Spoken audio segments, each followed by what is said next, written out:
Assalamualaikum warahmatullahi wabarakatuh.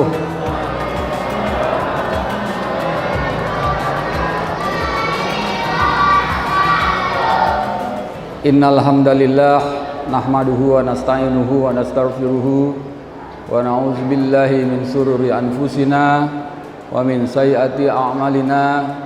May yahdihillahu fala mudhillalah wa may yudlil fala hadiyalah. Asyhadu an la ilaha illallah wa la syarikalah wa asyhadu anna Muhammadan abduhu wa rasuluhu la nabiyya ba'da. Allahumma salli wa sallim ala sayyidina wa habibina wa syafi'ina wa maulana Muhammad wa ala alihi wa ashabihi wa man tabi'a hudahu ila yaumil qiyamah. Amma ba'du, fa ya ibadallah, usikum wa nafsi bittaqwallah, faqad fazal muttaquna wa khabal khasirun. Faqala Allah Ta'ala fil Qur'anil Karim, ya ayyuhan nas inna khalaqnakum min zakari wa unsa wa ja'alnakum su'uban wa qabaila lita'arafu inna akramakum indallahi atqakum innallaha alimun habir. Wa qala wa tazawwadu fa inna khairaz zadit taqwa wattaquni ya ulil albab. Shadaqallahul azim. Jamaah yang dirahmati Allah, dalam kesempatan yang singkat ini insyaallah saya akan berbagi sedikit untuk insyaallah mudah-mudahan berguna untuk sekedar menambah wawasan pengetahuan kita. Saya akan bicara tentang sebuah status jabatan pangkat yang sangat tinggi, yang paling tinggi di dalam Islam. Jabatan yang tidak ada tandingannya daripada jabatan status kedudukan yang lain-lain. Jabatan ini, pangkat ini, kedudukan ini, status ini tampak sebagai jabatan kedudukan status yang paling tinggi dari imbalan yang dijanjikan oleh Allah Subhanahu wa taala, yaitu surga yang di dalamnya penuh kenikmatan. Di dalamnya mengalir sungai-sungai, di dekat penghuninya tersedia buah-buahan segar, tersedia putri-putri yang ramah dan sebagainya. Itu adalah imbalan bagi status dan kedudukan yang paling tinggi itu. Tetapi tidak hanya itu yang dijanjikan untuk status ini. Allah juga menjanjikan bagi yang meraih status ini imbalan ketika masih hidup di dunia, ketika mengakhiri hidup di dunia, yaitu akan diwafatkan dalam keadaan baik. Kemudian imbalan lainnya yang dijanjikan oleh Allah untuk status jabatan kedudukan yang paling tinggi ini adalah akan diberikan rezeki yang tidak terduga. Jadi kalau ada yang namanya rezeki itu ada dua macam. Satu, rezeki yang bisa kita duga, apakah kita itu seorang pedagang yang berjualan, yang kita bisa lihat rata-rata pendapatan dalam satu minggu, satu bulan, sehingga kita bisa menduga pendapatan kita minggu depan atau bulan depan. Atau yang menjadi pegawai di perusahaan swasta sudah bisa menduga gajinya bulan depan berapa yang akan diterima. Tetapi ada satu lagi rezeki, pendapatan yang tidak terduga, yaitu hal-hal yang tiba-tiba tidak kita sangka-sangka bisa datang. Itulah imbalan yang dijanjikan Allah bagi yang memiliki kedudukan yang tinggi ini. Apa itu kedudukan yang paling tinggi ini, yang tidak bisa diimbangi oleh kedudukan-kedudukan yang paling tinggi di dunia? Apakah itu jabatan menteri, jabatan direktur utama, jabatan komisaris utama, jabatan gubernur, wali kota, bupati, atau jabatan presiden? Tidak bisa. Jabatan jenderal berbintang 4 tidak bisa mengimbangi ini. Pangkat jabatan kedudukan yang paling tinggi itu adalah takwa. Takwa adalah kedudukan yang tidak ada lagi yang lebih tinggi dari itu. Oleh karena kedudukan itu amat tinggi, tertinggi, maka imbalannya luar biasa. Jadi siapa yang berhak mendapatkan surga? Ya adalah orang yang bertakwa. Siapa yang berkemungkinan akan diwafatkan dalam keadaan baik? Itulah orang yang bertakwa. Siapa yang berkemungkinan akan diberi rezeki yang tidak terduga di samping rezeki yang bisa terduga? Itu adalah orang yang bertakwa. Tetapi jamaah sekalian, mengenai takwa ini, penjelasan mengenai takwa ini mungkin masih perlu kita tambahkan, masih perlu kita perbanyak, karena tidak jarang atau sebagian himbauan-himbauan untuk bertakwa ini tidak dijelaskan isi yang lengkapnya, yang cukup lengkap. Seringkali seolah-olah setelah kita diingatkan akan larangan, dosa dan segala macam, kita diberitahu kabar-kabar baik, tetapi kemudian ketika menghimbau orang untuk bertakwa, himbauannya berhenti pada supaya taat menjalankan ibadah-ibadah yang ada rukunnya saja. Taat menjalankan sholat, tambah dengan sholat sunat, zakat, pergi haji yang mampu, ya, dan perbanyak membaca Al-Quran. Tidak jauh dari itu. Apakah takwa hanya sebatas itu?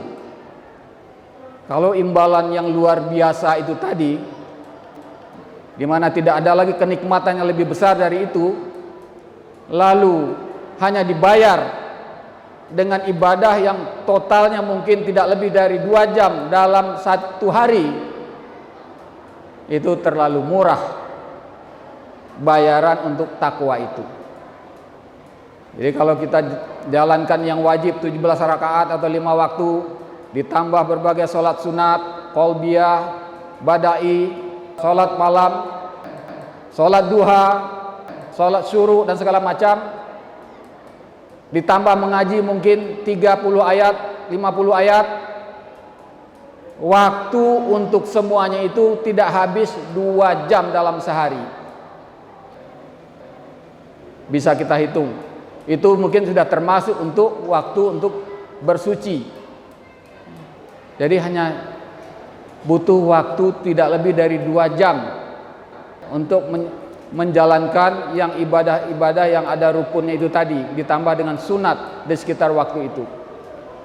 Lalu sisa waktu 24 jam atau 22 jam dalam 1 hari, apakah itu bukan lahan, bukan ladang untuk beramal, bukan jalan untuk mendapatkan imbalan atau status kedudukan takwa itu? Inilah yang perlu kita kaji, kita pahami, kita hayati. Jadi kalau sesuatu itu kedudukannya sangat tinggi, imbalannya sangat besar, luar biasa, tidak mungkin hanya dibayar dengan ibadah yang totalnya hanya 2 jam dalam sehari. Taruhlah dipotong dengan waktu untuk tidur 6 jam atau 5 jam, masih sisa waktu berapa jam? 14 jam lagi. Nah, apakah waktu 14 jam ini bukan waktu, bukan ladang, bukan ruang untuk mengejar status takwa itu? Ya, memang di waktu yang namanya takwa itu, separuh dari kesempatan untuk bertakwa itu atau jalan untuk bertakwa itu adalah dari waktu sesudah sholat sampai datang lagi waktu sholat berikutnya. Kegiatan, aktivitas, tingkah laku, ucapan, perbuatan kita dari selesai menjalankan sholat sampai datang lagi waktu sholat berikutnya, itulah waktu untuk memenuhi sebagian lain dari syarat-syarat takwa itu. Begitu juga dalam hal sesudah puasa, sesudah bulan Ramadan, waktu untuk mencapai syarat-syarat takwa itu adalah di waktu 11 bulan setelah selesainya bulan Ramadan. Jadi jangan begitu hari terakhir Ramadan kita berdoa bersama-sama, permintaannya jangan hanya dipertemukan dengan bulan Ramadan berikutnya. Mohon kami dipertemukan dengan Ramadan berikutnya. Kami sangat rindu Ramadan. Itu sama saja dengan berniat meninggalkan syarat-syarat takwa yang lain. Karena coba perhatikan Al-Baqarah 183 yang mungkin sudah selama 2 minggu ini kita dengar hampir tiap hari ya. Makanya saya merasa tidak perlu mendahului mengutip itu di awal tausiah pendek ini tadi. Saya bacakan saja Al-Hujurat 13, kemudian Al-Baqarah bagian akhir 197. Wa tazawwadu fa inna khairaz zadi taqwa. Berbekalah, sesungguhnya sebaik-baiknya bekal adalah takwa. Di Al-Hujurat tadi, hai manusia, telah kami ciptakan kamu dari seorang perempuan dan seorang laki-laki, dan kami jadikan kamu berbangsa-bangsa dan bersuku-suku agar kamu saling kenal mengenal, agar saling bersilaturahim. Tetapi sesungguhnya yang paling mulia di antara kamu di sisi Allah adalah yang paling takwa. Jadi bukan yang dari bangsa ini, bukan yang dari sukunya ini, ya, bukan dari golongan ini. Yang paling mulia di sisi Allah adalah yang paling takwa. Tadi di Al-Baqarah 197 bagian akhir, berbekalah, sebaik-baiknya bekal untuk akhirat itu adalah takwa. Di dalam Al-Hujurat juga jelas sudah disebut, dan di banyak ayat disebutkan. Tapi apa itu takwa? Inilah yang perlu kita terus kaji. Ini juga harapan saya buat ini ustadz-ustadz yang berdiam mendampingi umat di tiap masjid. Cobalah perdalam ini, sering-sering sampaikan apa itu takwa. Jangan hanya takwa itu dikatakan ibadah-ibadah yang rutin ditambah dengan yang beberapa sunat. Tapi bukalah itu Al-Baqarah 177 yang hampir lengkap di situ menyebut ciri-ciri takwa atau syarat-syarat untuk meraih kedudukan takwa. Tambahannya buka lagi di Ali Imran 15 sampai 17. Itu makin menguatkan di situ ciri-ciri takwa itu apa. Tambah lagi di surat Ali Imran 133 sampai 135. Tolong diingat-ingat ibu-ibu, bapak-bapak dan adik-adik semua ya. Jadi di samping mengejar target untuk menghatamkan Quran di bulan puasa ini, saya titip satu. Cobalah buka arti kalau bisa tafsir dari ayat-ayat yang tadi itu. Nah, apa itu isinya? Isinya adalah tentang siapa itu orang yang bertakwa. Ada paling kurang 11 kriteria atau syarat-syarat untuk disebut seseorang itu memiliki atau mungkin meraih kedudukan yang takwa itu. Pertama, jelas tentu menegakkan rukun iman. Kedua, rukun Islam. Tapi selanjutnya adalah apa? Orang yang sabar. Sabar dalam kesulitan, sabar dalam kesempitan, sabar dalam himpitan hidup. Kemudian orang yang mau memaafkan kesalahan orang lain. Kemudian orang yang taat akan perintah, taat akan larangan, dan taat akan apa yang disuruhkan di dalam Al-Quran, hadis, sunnah Rasul. Masih ada lagi. Tadi taat sabar, mau memaafkan, ya. Yang lain apa? Syarat lain dari takwa itu adalah mau menginfakkan, memberikan harta atau jasa yang kita sukai tetapi sedang dibutuhkan oleh orang lain. Jadi memberikan harta yang kita cintai kepada orang yang kita tahu sedang sangat membutuhkan. Ini banyak juga dikisahkan dalam berbagai hadis. Ada seorang sahabat sudah siap dengan uang berangkat haji, sudah mau berangkat, sudah memulai perjalanan. Nah, ketemu tetangganya yang lagi menderita kelaparan, yang lagi sakit. Ya, nggak jadi, itu uang yang sudah disiapkan dikasih untuk apa? Membantu tetangganya itu. Keluarlah wahyu bahwa itulah ahli surga, kata Allah. Dan banyak contoh-contoh yang lain. Orang yang bersedekah, apakah itu tenaga atau harta, pada saat orang lain, bahkan makhluk lain sedang membutuhkan, itulah salah satu syarat untuk meraih. Mungkin pernah mendengar hadis yang disampaikan oleh para dai, ya, seorang pelacur yang sedang berjalan menemukan seekor anjing yang berputar-putar, kelihatan kehausan.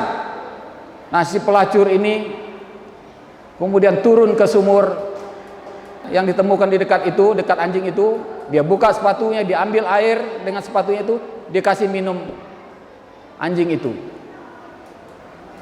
Keluar lagi wahyu, diberitahukan kepada cerita ini kepada Rasulullah. Itulah ahli surga. Tapi makna dari kisah ini apa?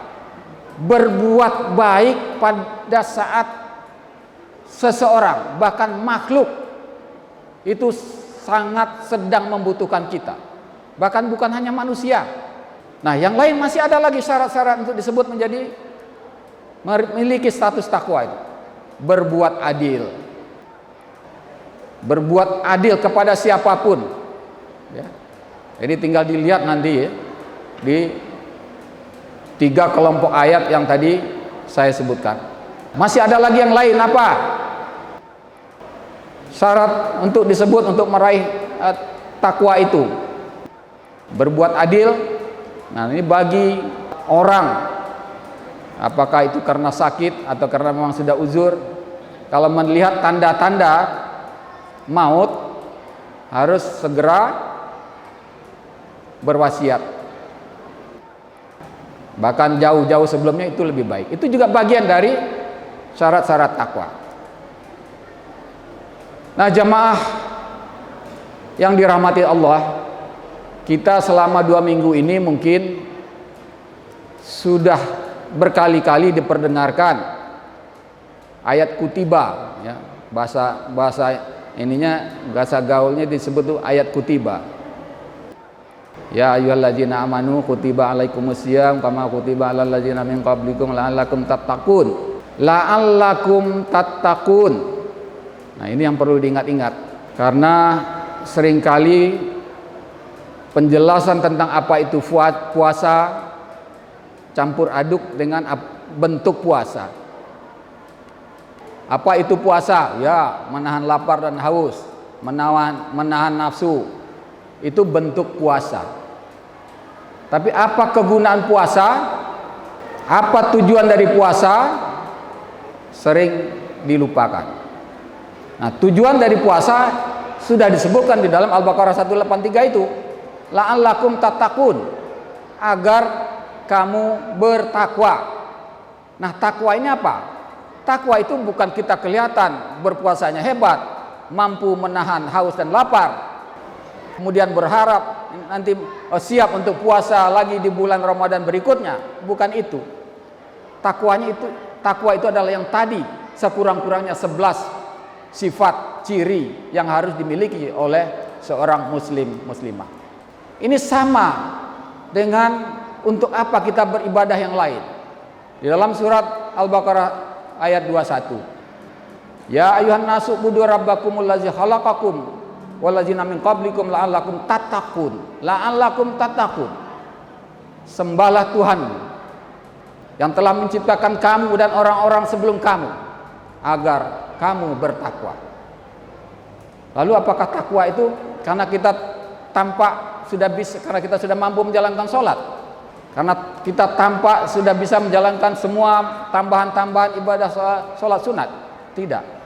Yang la'allakum tattaqun itu agar menjadi orang yang memiliki sifat-sifat yang tadi.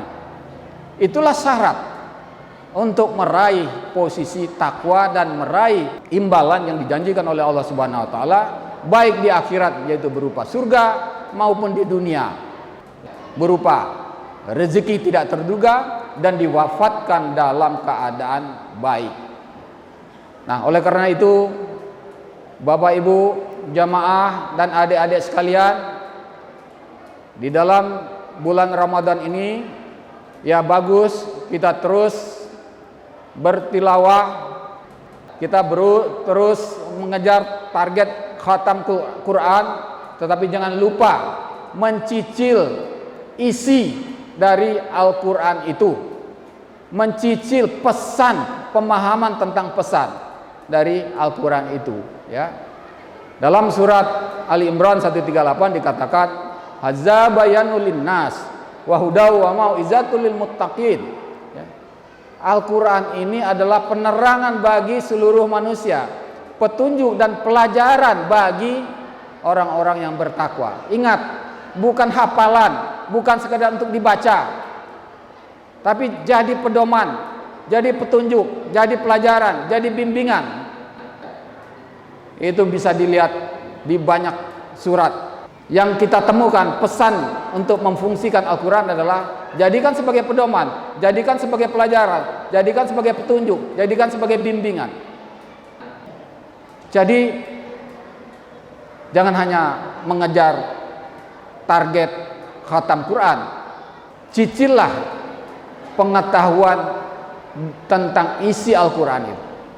Apa itu pesan utama dari surat Al-Hujurat ya. Nah, ini penting juga. Ini mungkin salah satu surat yang tidak panjang, cuma 18 ayat, tapi sangat penting buat kita. Karena banyak kita temukan dalam kehidupan sehari-hari orang yang mudah menerima pesan berita dari orang-orang yang fasik, mempercaya begitu saja. Dan orang fasik itu sekarang bukan lagi di warung-warung, yang nongkrong di warung-warung, atau ketemu di ngumpul di perapatan, atau ngumpul habis menjemur kain dengan tetangga. Orang fasik itu di mana sekarang paling banyak? Ada di medsos, ada di Facebook, ada di Twitter, yang seenaknya saja melemparkan pesan-pesan yang tidak bertanggung jawab, yang tidak sesuai dengan fakta, yang isinya adalah kebohongan, tetapi bisa menggerakkan emosi orang. Nah, mungkin surat Al-Hujurat salah satu surat yang penting kita cicil, kita pelajari ya selama bulan Ramadan ini, supaya selesai Ramadan, memasuki 11 bulan menjelang datangnya Ramadan berikutnya, syarat-syarat takwa itu bisa kita raih. Nah, yang lain bisa, apakah mulai dari Al-Ikhlas, Al-Maun ya. Intinya adalah mari kita tambah terus pemahaman kita tentang apa itu takwa dan pemahaman tentang apa itu berbuat kebajikan. Karena inti atau sebutan lain dari takwa itu adalah beriman dan beramal soleh. Di ayat-ayat yang berbeda disebutkan beriman dan beramal soleh, atau beriman dan berbuat kebajikan. Biasanya diawali dengan imbalannya, yaitu surga, atau sesudah disebutkan beriman dan beramal soleh atau berbuat kebajikan, diakhiri dengan sebutan mengenai imbalannya, yaitu surga. Oleh karena itu, takwa itu adalah hal yang utama untuk kita pahami bersama-sama, untuk terus diajarkan oleh para ustadz, para dai, para ulama ya, para cedik pandai ya, tentang apa itu takwa, supaya kita tidak menyempitkan arti takwa itu dan kita kehilangan jalan yang separuh lagi menuju surga. Barakallahu wa lahum fil Qur'anil azim fastaghfiruhu innahu huwal ghafurur rahim. Wassalamualaikum warahmatullahi wabarakatuh.